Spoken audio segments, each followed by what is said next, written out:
SCP Foundation. Secure, contain, protect.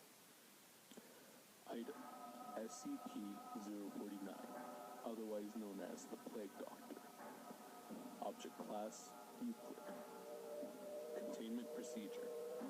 SCP-049 is to be contained in a secure holding cell in Research Sector. SCP-049 is not to be removed from its cell unless approved by a Level 2 or higher personnel, for which SCP-049 must be heavily sedated.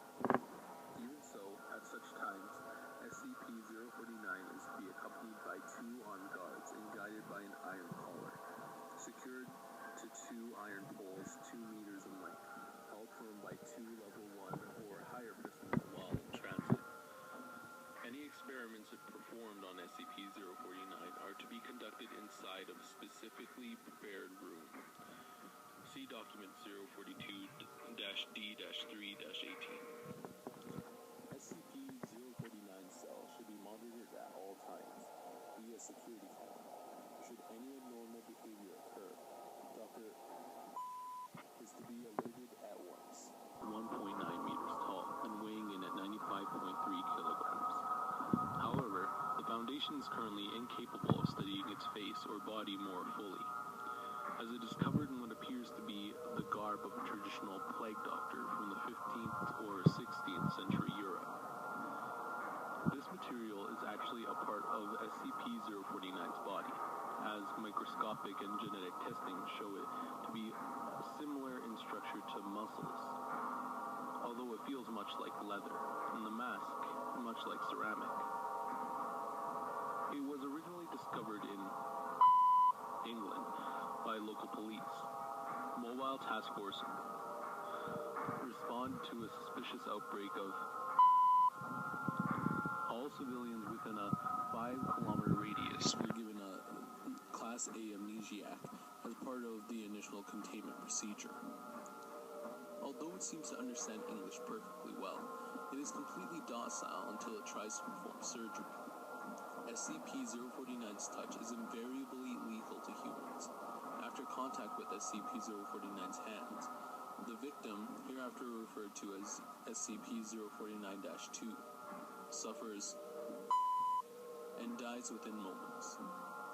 SCP-049 will then attempt to kill all humans it can see in a similar manner, supposedly to avoid interruption, before returning to SCP-049-2.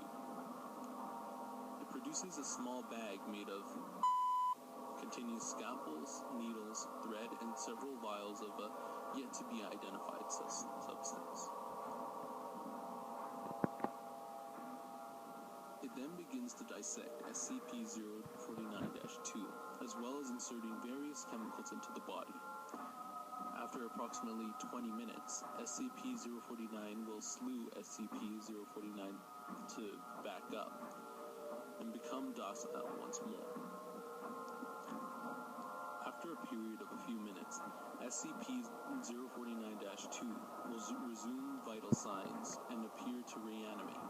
However, SCP-049-2 seems completely without higher brain function and will wander aimlessly until it encounters another living human. At this point, SCP-049-2 will be shot full of adrenaline and endorphin, increasing to approximately 300% as it attempts to kill any human it can find. Some people know too much. Whether they don't know what SCP they encountered, whether or not it's good in the facility, or it's some highway. Either way, the SCP Foundation will find them. They'll find somewhere to get rid of them. Whether it's their abduction, or just for suspect murder. That proves the human race is murderous when it comes to keeping secrets. I'm pretty sure that CPs will die in the process as well, but that's all. But people must remember They can't escape the SCP Foundation. But they also can't escape the SCP. But yet there are so few specimens who ever did.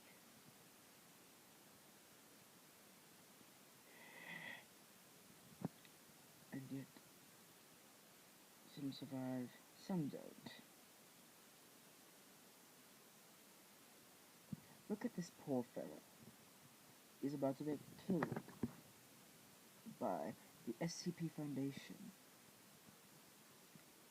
This is what happens when you dwell into things you don't understand. You pay a price. Oh, how creative.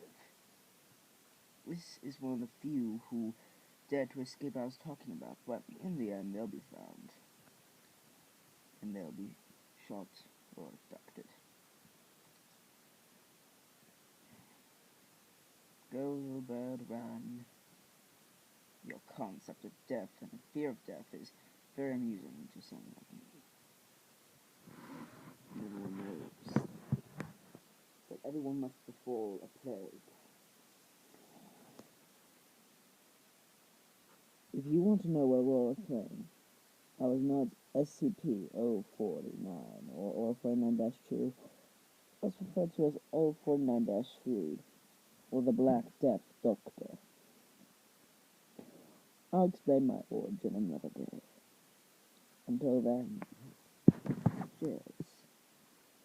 Also, hats off to the soul who escaped the SCP Foundation. I wonder if he'll be found in the near future. We'll see about that. Movie.